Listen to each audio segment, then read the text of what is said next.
Miss তামান্না ফেরদৌসী মহোদয়কে এবার বক্তব্য রাখার জন্য তিনি অনুরোধ করছি। আসসালামু আলাইকুম। শুভ সন্ধ্যা।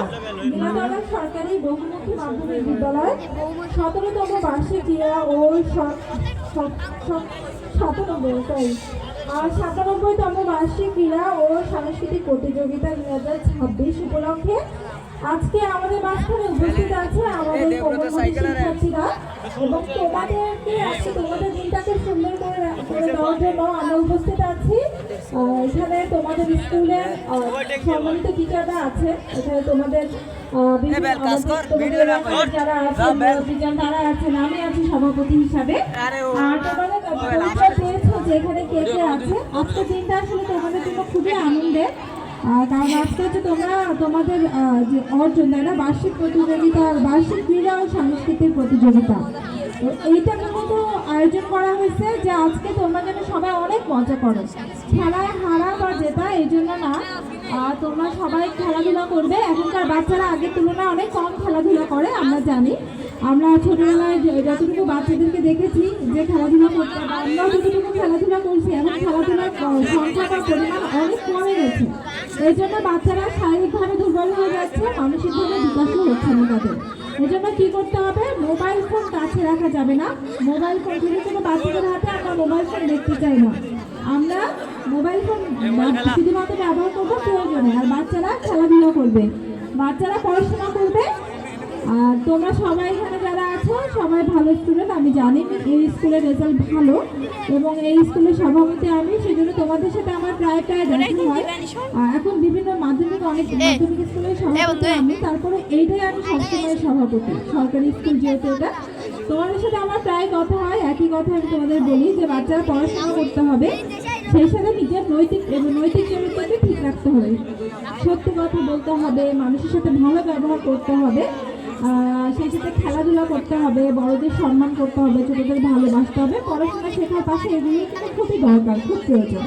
তো এইগুলো তোমরা শিখবে এবং সেই সাথে আগামী সুন্দর মানুষ হবে, আগামী দিনের ভবিষ্যৎ, আগামী বাংলাদেশ তোমাদের উপর তোমাদের দিকে তাকিয়ে আছে। তোমরা যেমন পারফরমেন্স করবা, তোমাদের যেরকম তোমাদের সাফল্যের উপর আমাদের ভবিষ্যৎ বাংলাদেশ টিকে আছে।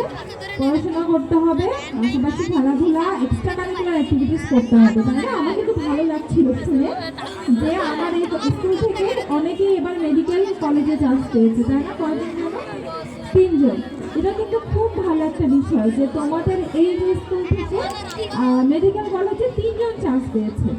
তো এইখান থেকে আরও কিন্তু অনেকগুলো পরীক্ষা আছে, ইঞ্জিনিয়ারিং আছে, এবং আশা করি যে এখান থেকে মোটামুটি ভালো ভালো অনেক জায়গায় আমার স্টুডেন্টরা যাবে। এটা আমার জন্য অনেক গর্বের, কারণ আমার স্কুল থেকে এগুলো চান্স পেয়েছে।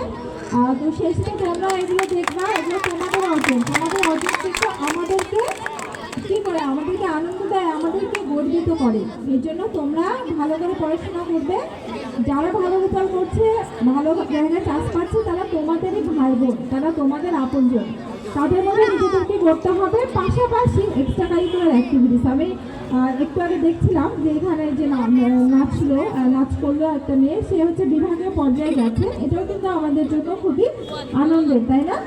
তো এখানে আমি জানি এক্সট্রা কারিকুলার অ্যাক্টিভিটিসেও তোমাদের পারফরমেন্স, মানে তোমাদের যে অংশগ্রহণ, সেটাও কিন্তু খুব ভালো। এই স্কুলটা নিয়ে আমার মনে যথেষ্ট, মানে কী বলবো, এটা আমার এটা খুব আনন্দের জায়গা যে তোমাদের পারফরমেন্স ভালো হয় এবং এটা নিয়ে আমার অহংকারও আছে, কারণ তোমরা ভালোভাবে পড়াশোনা করো এবং সকল সাফল্যের এখন বিভিন্ন জায়গায় তোমাদের সাফল্যের যে পরিচয় সেটা তোমরা দিচ্ছ, এই জন্য তোমাদেরকে অসংখ্য ধন্যবাদ। আর কথা শুনতে ভালোও লাগবে না, সন্ধ্যা হয়ে গেছে, সামনে গিফট দেখতে পাচ্ছি আমরা, এটা আমরা নিব। তবে তার আমার কথা শেষ করার আগে একটা কথা আমি বলে নিব তোমাদের, যে যারা আজকে গিফট পাচ্ছ খুবই ভালো, তাদেরকে অভিনন্দন। কিন্তু যারা পাচ্ছ না তারা এটা নিয়ে মোটেই মন খারাপ করবে না। গিফটটা আসলে একটু জাস্ট আমরা দেই যে ভালো পারফর্ম করে, কিন্তু তার মধ্যে তার মানে এই নয় যে যারা পাচ্ছে না তাদের পারফরমেন্স খারাপ, তারাও ভালো করেছো, হয়তো বা একটু সময়ের জন্য বা মাঝে মাঝে একটু খারাপ পারফরমেন্স হয়েছে, এই জন্য হয়তো বা পাচ্ছ না, কিন্তু পরবর্তীতে তোমরা অবশ্যই পাবে। আর এনজয় করেছো, উপভোগ করেছো আজকের দিনটা, সবাই মিলে আনন্দ করেছো, এটাই সবচেয়ে বড় পুরস্কার।